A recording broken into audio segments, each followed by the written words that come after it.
Dalam sebuah kesepakatan bersejarah antara Britania Raya dan Uni Eropa, pagar perbatasan yang telah berdiri lebih dari 100 tahun antara Gibraltar dan Spanyol akan dibongkar. Gibraltar adalah wilayah Britania Raya yang terletak di ujung selatan semenanjung Iberia, tidak terlalu jauh dari Maroko. Kesepakatan ini menyelesaikan salah satu sengketa besar terakhir Brexit, namun tidak menyentuh perdebatan yang lebih mendalam mengenai kedaulatan Gibraltar. Bergabung bersama kami sekarang melalui Zoom adalah Catherine Barnard, seorang profesor hukum Eropa di Universitas Cambridge. Terima kasih telah hadir di sini. Terima kasih. Cerita yang menarik, tolong jelaskan dulu mengapa pagar itu begitu diperlukan selama 1 abad. Baiklah, ini sangat penting karena Gibraltar adalah bagian dari Inggris Raya dan Spanyol selalu mengatakan bahwa wilayah itu seharusnya milik Spanyol.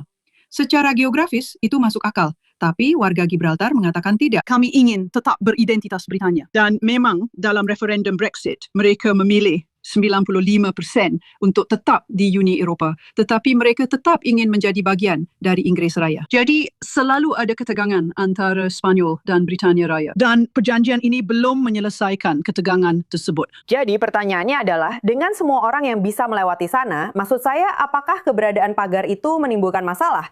Maksud saya apa yang terjadi? Kamu tahu, terkait dengan masuk dan orang-orang yang lewat, mengapa itu penting? Dan sekarang apa yang berubah? Jadi ada sekitar 15,000 yang disebut pekerja perbatasan yang melintasi perbatasan setiap hari. Mereka kebanyakan adalah warga negara Spanyol yang masuk ke Gibraltar dan bekerja di Gibraltar. Tapi juga ada warga negara Britania Raya yang pergi ke arah sebaliknya. Dan ketika Uni Eropa memperkenalkan EES-nya, iaitu sistem masuk dan keluar, yang mengharuskan siapapun yang bukan warga negara Uni Eropa untuk diambil sidik jarinya dan difoto di perbatasan. Semua ini sangat memperlambat penyeberangan perbatasan sehingga terjadi antrean panjang di perbatasan. Jadi idenya adalah bahwa dengan adanya perjanjian, hal ini bisa diatasi. Dan inilah yang dilakukan oleh perjanjian Gibraltar. Ini adalah perjanjian antara Uni Eropa dan Inggris. Dan pada dasarnya, warga negara Spanyol yang bekerja di Uni Eropa akan bisa pergi, bekerja di Gibraltar dan bisa langsung masuk ke Gibraltar tanpa harus melalui EES atau pemeriksaan perbatasan apapun yang diberlakukan kepada mereka. Kesepakatan ini menyelesaikan salah satu dari sengketa besar terakhir Brexit. Apa artinya ini bagi pembatasan Brexit?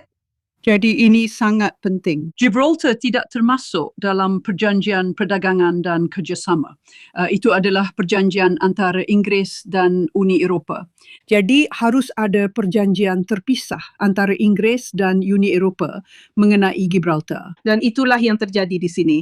Sekarang ada beberapa hal penting dalam perjanjian ini. Di satu sisi, ini membuat Gibraltar sangat dekat dengan Uni Eropa. Gibraltar menjadi bagian dari Serikat Pabean dengan Uni Eropa. Dan jadi barang-barang akan bergerak bebas. Tapi ini juga berarti bahawa Gibraltar harus mematuhi cukup banyak hukum pabean Uni Eropa dan hukum Uni Eropa tentang barang. Tapi yang kedua, dan mungkin bagian yang paling penting bagi orang Gibraltar, adalah bahawa akan ada pergerakan bebas bagi 15,000 pekerja perbatasan itu. Kamu tahu, Gibraltar juga tetap berada di luar Uni Eropa dan wilayah Schengen. Tapi sekarang aturan-aturan itu akan berlaku di bandara dan pelabuhannya. Jadi, menurut pendapatmu, seberapa tidak biasa pengaturan hukum seperti itu? Ya, maksudku itu benar-benar cukup luar biasa. Jadi, Gibraltar tidak akan berada di zona Schengen dan zona Schengen memungkinkan pergerakan bebas bagi semua orang yang berada di dalam zona Schengen. Tapi itu akan menjadi terkait dengan zona Schengen, yang berarti pada dasarnya bahawa petugas kontrol perbatasan Spanyol akan beroperasi di bandara dan pelabuhan di Gibraltar. Akan ada pemeriksaan ganda, yang berarti bahawa orang Gibraltar akan memeriksa siapa yang masuk, tetapi juga pihak Spanyol akan memeriksa siapa yang masuk ke Gibraltar. Dan ini menimbulkan masalah kedaulatan. Dan inilah yang dikatakan beberapa orang dari pihak kanan di Inggris sebagai pelanggaran besar terhadap kedaulatan Inggris. Kerana untuk pertama kalinya ada petugas perbatasan Spanyol yang bertugas di Gibraltar yang memutuskan apakah penduduk Inggeris, jadi orang-orang yang tinggal di Britania Raya, bisa masuk ke Gibraltar? Dan jika penduduk Britania Raya, iaitu orang-orang yang tinggal di Britania Raya, telah menghabiskan terlalu lama di Uni Eropah, mereka telah melebihi 90 hari dari 180 hari. Pihak Spanyol mengatakan warga negara Britania Raya tidak boleh masuk ke Gibraltar. Baiklah, terima kasih banyak Profesor Catherine Barnard. Kami sangat menghargainya. Topik yang sangat menarik memang. Terima kasih.